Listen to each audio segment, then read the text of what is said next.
మన ప్రభువైన యేసుక్రీస్తు నామములో మీ అందరికీ శుభాలు తెలియజేస్తూ ఉన్నాను. ప్రభునందు ప్రియులారా, దేవుని మహాకృపలో మనము మరొక దినాన్ని కలిగి ముందుకు వెళ్ళడానికి దేవుడు కృప చూపించారు. ఇందుని బట్టి ప్రభువుని కనపరుస్తున్నాను. ఈస్టర్ తర్వాత మరొక ఆదివారము, 4వ ఆదివారాన్ని బట్టి ప్రభుని గనపరుస్తున్నాను. నేటి దినం కొరకు ఏర్పాటు చేయబడిన దైవలేఖన భాగములు కీర్తన 98 1-9, తిమోథీయులకు రాసిన పత్రిక 2వ అధ్యాయం 8 నుండి 13, యోహాను సువార్త 6వ అధ్యాయము 60 నుండి 69 వరకు. ఈ పాఠ్య భాగాలు ఆధారంగా ప్రభు వాక్యాన్ని మనం ధ్యానం చేసుకుందాం.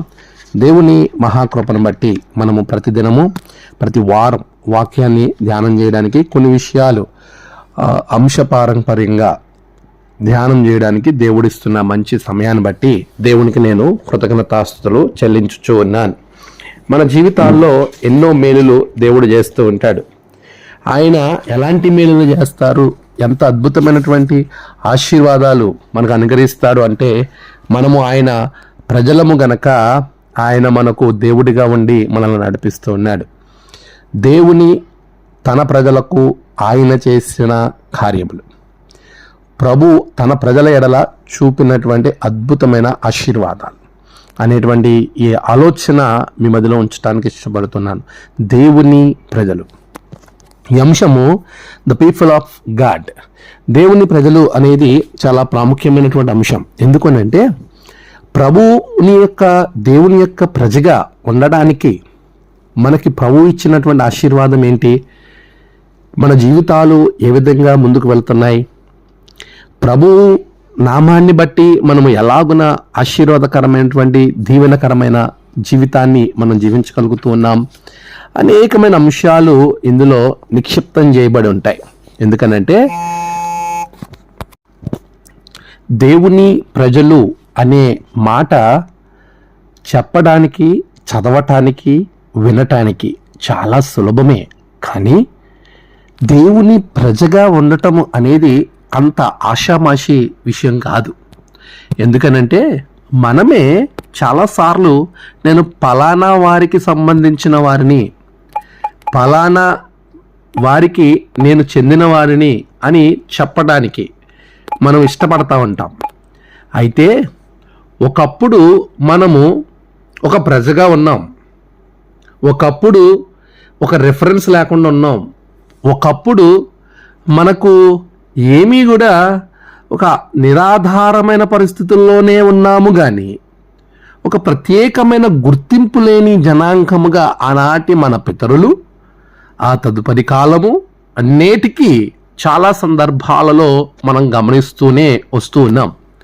అయితే ప్రభు ఏమంటున్నాడు తెలుసా, నీవు ఒకప్పుడు ప్రజగా ఉన్నావు, అయితే ఇప్పుడు దేవుని ప్రజగా ఉన్నావు. రెండింటికి చాలా వ్యత్యాసం ఉంది. విశ్వాసి గమనించు, ప్రజ వేరు, దేవుని ప్రజ వేరు. మన జీవితంలో దేవుని ప్రజగా ఉన్నటువంటి మనకు ఎన్నో ఆశీర్వాదాలు. ఇక్కడ రాయబడుతున్న మాట ఇంగ్లీష్ వెర్షన్లో మనం గమనిస్తే, which in time past were not a people but are now the people of God. The people of God, దేవుని ప్రజ. ఇది నేటి ధ్యాన అంశం. విత్ దిస్ స్మాల్ ఇంట్రడక్షన్ నేను ఈ కొద్దిపాటి పరిచయ వాక్కులతో కొన్ని కీలకమైన విషయాలను మీతో పంచుకోవాలని ఇష్టపడతా ఉన్నాను. దేవుని ప్రజగా ఉన్నటువంటి మన జీవితాలలో ప్రభువు ఎన్నో ఆశీర్వాదాలు చేస్తూ వస్తూ ఉన్నాడండి. ఈ ఆశీర్వాదకరమైనటువంటి పరిస్థితిని మనం గమనిస్తున్నప్పుడు పాత నిబంధన పాఠ్యభాగములో ప్రభు ఇచ్చిన ఆశీర్వాదము, ఆయన మన ఎడల, మనము ఆయన ప్రజగా ఉన్నాము గనక ఆయన తన కుమారుని ద్వారా మనకి రక్షణను అనుగ్రహించిన విధానాన్ని గమనిస్తూ ఉన్నాం. రక్షణ ఆనందాన్ని అనుగ్రహిస్తున్నాడు.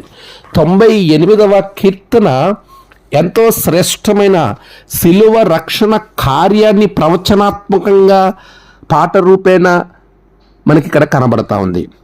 చూడండి, మొదటి వచనంలోనే, ఆయన దక్షిణ హస్తము, ఆయన పరిశుద్ధ బాహువు ఆయనకు విజయము కలగజేసి ఉన్నది.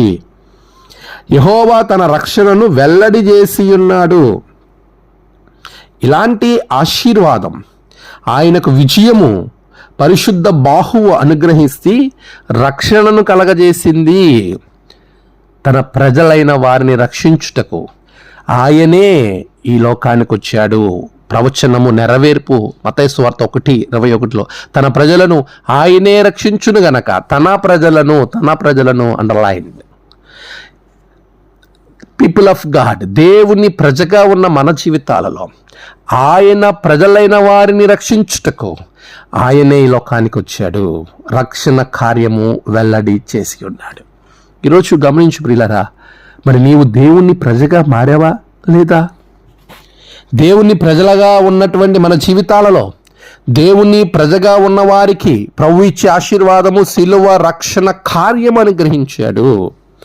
అలాంటి రక్షణ కార్యాన్ని అనుభవిస్తున్నటువంటి మన జీవితాలలో మరి దేవుని ప్రజగా ఉండటానికి నువ్వు ఇష్టపడుతున్నావా లేదా పారిపోతూ బయటికి వెళ్ళిపోతూ ఉన్నావా? దేవుని ప్రజలైన వారికి ప్రభు ఇచ్చిన మొట్టమొదటి ఆశీర్వాదం ఏంటో తెలుసా? ఆయన అంటున్నాడు, ఇదిగో తన రక్షణ వెల్లడిపరిచి ఉన్నాడు. అలాంటి గొప్ప రక్షణ, ఆయన తన రక్షణను వెల్లడి చేసి ఉన్నాడు. ఆ రక్షణను మనం పొందుకోవడానికి సర్వభూజనులారా ఆయన ఇచ్చిన ఈ రక్షణను బట్టి ఆయనకు స్తుతులు చెల్లించండి అని చాలా స్పష్టమైనటువంటి వివరణ ప్రభు 98వ కీర్తనలో మనకి ఇక్కడ అనుగ్రహిస్తున్నాడు. ప్రియులారా, మరి తన ప్రజగా మనం ఉండాలి. ఆయన ప్రజలుగా మన జీవితాలను కట్టుకోవాలి. ఆయన ప్రజలుగా మనము జీవించాలి. అలాంటి గొప్ప రక్షణ కార్యాన్ని, సిలువ కార్యాన్ని ఆయన మనకు అనుగ్రహించాడు. ఎన్నో కార్యాలు మన జీవితంలో ఎన్నో మేలులు ఆయన చేశాడు. అందుకే ఆయనకి కృతజ్ఞతాస్తుతులు చెల్లించే వారంగా ఉండాలి. రెండవదిగా తన ప్రజలైనటువంటి వారికి ఆయన అంటున్నాడు, సువార్త పాఠ్యభాగాన్ని మనం గమనిస్తూ ఉన్నప్పుడు ఆయన యోహాను సువార్త 6వ అధ్యాయము మనము అంతా కూడా మీరు చదివితే కాంటెక్స్ట్లో, మరి ముఖ్యంగా ఈరోజు పాఠ్యభాగం 60 నుండి ఈ 69 వరకు ఉన్న భాగాన్ని మనం గమనించినప్పుడు దానికి కాంటెక్స్ట్ యేసు ప్రభు శరీర రక్తాన్ని గురించి జ్ఞాపకం చేస్తూ, నాలో మీరు పాలిభాగస్తులుగా ఉండాలి. ఈ శరీరాన్ని రక్తాన్ని ఎవరు తింటారో వారిలో నేను జీవిస్తాను, నాలో వారు ఉంటారు, మనం కలిసి జీవిస్తాము అనేటువంటి మాటలను ప్రభు అక్కడికి జ్ఞాపకం చేస్తూ ఉన్నాడు. నేను వాని యందును నిలిచియుందును. దేవుడు మనలో నిలిచి ఉంటాడు. మనము ఆయన ప్రజగా మార్చబడతాం, ఆయన బిడలగా మార్చబడతాం అని చెప్పినప్పుడు ఈ మాటలను బట్టి ఇది ఎవడు వింటాడు అని సనుక్కుంటున్నటువంటి శిష్యులతో ప్రభు అంటన్నమాట, ఇదిగో మీరు ఎందుకు సనుక్కుంటున్నారు? మీరు కూడా వెళ్ళిపోవాలనుకుంటున్నారా? అలా సనుక్కుని కొంతమంది వెళ్ళిపోయారు కాబట్టి మీరు కూడా వెళ్ళిపోవాలని అనుకుంటూ ఉన్నారా? మీరు వెనుక తీస్తామన్నారా? దేవుణ్ణి వెంబడించే వారిగా లేకపోవడం వలన, దేవునికి వ్యతిరేకంగా ధోరణిలో వారు ఉండటాన్ని బట్టి ప్రభు మార్గాన్ని తెలుసుకొనక దాన్ని వెంబడించలేకపోవడం వల్ల ఆయన ప్రజలుగా వారు ఉండలేకపోయారు. తత్ఫలితంగా దేవుని పరిశుద్ధ ఆశీర్వాదము వారు కోల్పోయారు. ఈరోజు ఒకటి జ్ఞాపకం చేస్తా ఉన్నాను మీకు. దేవుడు చెప్తున్నటువంటి మాట, తండ్రి చేత వానికి కృప అనుగ్రహింపబడకుంటే ఎవడను నా యొద్దకు రాలేడు. ఆయన ప్రజగా ఉండాలంటే, ఆయన యొద్దకు మనం చేరబడాలంటే, ఆయనతో కలిసి జీవించాలంటే దేవుని కృప అపరిమితముగా మన మీద ఉండాలి. ఎవరికి ఉంటుంది దేవుని కృప? అందరికీ దేవుని కృప ఉంటుంది, కానీ దాన్ని పొందుకునేవారు ఎవరు? యెహోవా యందు భయభక్తులు గలవారికి. చాలా స్పష్టంగా భక్తుడు కీర్తనకారుడు చెప్తా ఉన్నాడు. కీర్తన మనం చదువుతున్నప్పుడు 103వ కీర్తన 11వ వచనంలో, భూమి కంటే ఆకాశం ఎంత ఉన్నతంగా ఉన్నదో ఆయన యందు భయభక్తులు గలవారి ఎడల ఆయన కృప అంత అధికంగా ఉంది. సరే, ఎలా పడింది దేవుని కృప వారి మీద అంటే భయభక్తులు కలిగి ఉండడం ద్వారా. ఈరోజు మన జీవితంలో దేవుని ప్రజగా మనం ఉన్నప్పుడు మనకు కలిగే ఆశీర్వాదాలు, రక్షణ ఒకటైతే, ఆయన మనతో జీవించేటువంటి విధానము, మనము ఆయన దగ్గరికి వెళ్ళేటువంటి పరిస్థితి మనకి కలుగుతుంది.